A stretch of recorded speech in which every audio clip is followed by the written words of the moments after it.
इल्जाम मोनू पर था। किसानों ने इस सिलसिले में मोनू के खिलाफ न सिर्फ अपनी रिपोर्ट लिखवाई थी, बल्कि कम से कम 71 किसानों ने मजिस्ट्रेट के सामने दिए गए 164 के अपने बयान में मोनू को मौका वारदात पर देखने, किसानों को गाड़ी से कुचलने और उसके गोली चलाने की बात कही थी।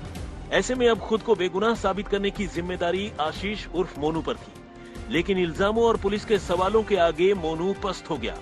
वो 3 अक्टूबर की दोपहर 2:30 से 3:30 बजे के बीच मौका वारदात पर न होने की बात साबित नहीं कर सका, और यही वो वक्त था जब मोनू की गाड़ी किसानों को कुचल रही थी।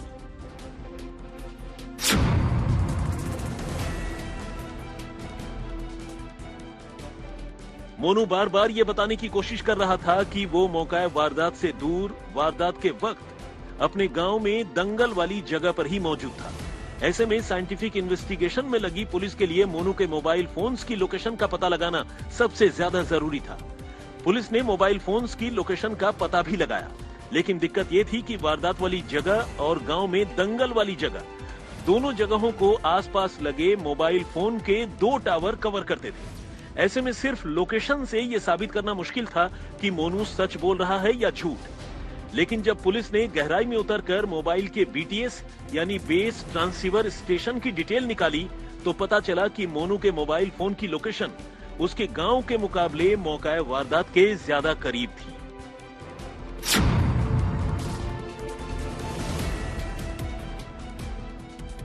पुलिस ने मोनू के मोबाइल फोन की लोकेशन तो पता की ही, उस रोज उसके अपने मोबाइल फोन से किए गए इंटरनेट कॉलिंग का ब्यौरा भी निकाला, और ये जानकारी भी मोनू के मौका वारदात पर होने की पुष्टि कर रही थी।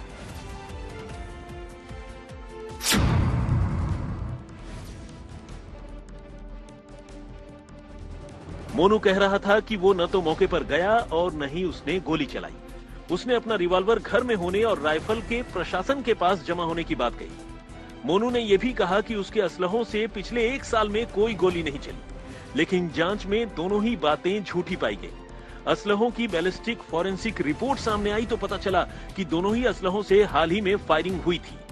इसी वजह से आशीष उर्फ मोनू के खिलाफ न सिर्फ आईपीसी की धारा 302 और 307 के तहत कत्ल की कोशिश, 201 के तहत सबूत मिटाने, 35 के तहत एक राय होकर जुर्म करने, बल्कि आर्म्स एक्ट की धारा 3/25/30 के तहत लाइसेंसी हथियार के दुरुपयोग का भी केस दर्ज किया गया।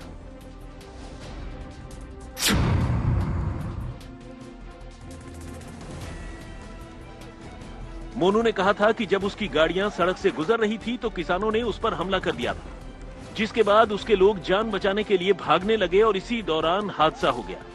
जबकि पुलिस ने सच्चाई पता करने के लिए सीसीटीवी फुटेज की मदद ली।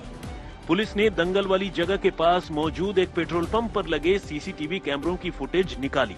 ये फुटेज बता रही थी कि मोनू के गाड़ियों की रफ्तार शुरू से ही काफी तेज थी, यानी करीब 80 से 100 किलोमीटर प्रति घंटे की रफ्तार। और गाड़ियों की शुरू से ही बनी इतनी तेज रफ्तार ये साबित करने के लिए काफी थी कि मोनू और उसके लोग गुस्से से भरकर ही गांव से किसानों को कुचलने के लिए निकले थे। यानी सब कुछ इरादतन था, न कि गैर इरादतन। एसआईटी ने अपने 5000 पन्ने की जो चार्जशीट दाखिल की, उसमें अहम सबूत पेट्रोल पंप का वो सीसीटीवी फुटेज था। यही वो पेट्रोल पंप है जहां के सीसीटीवी फुटेज को लेने के बाद, जिसका टेक्निकल अगर कहा जाए, उसके एविडेंस के तौर पर उसको इकट्ठा किया गया। दरअसल इस पेट्रोल पंप के सीसीटीवी में वो तीनों गाड़ियां, आशीष मिश्रा की थार जीप, अंकित दास की फॉर्च्यूनर और तीसरी गाड़ी स्कॉर्पियो, इस गाड़ी में दिखाई पड़ी। लेकिन पुलिस ने अपनी जांच में यह साफ किया कि घटना स्थल पर पहुंचने से पहले ही आशीष मिश्रा की तीनों गाड़ियां बहुत तेजी से निकल रही थी।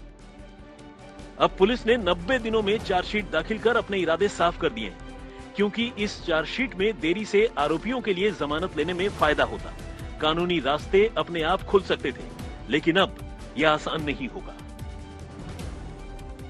लखनऊ से कुमार अभिषेक के साथ संतोष शर्मा, लखीमपुर खीरी, आज तक।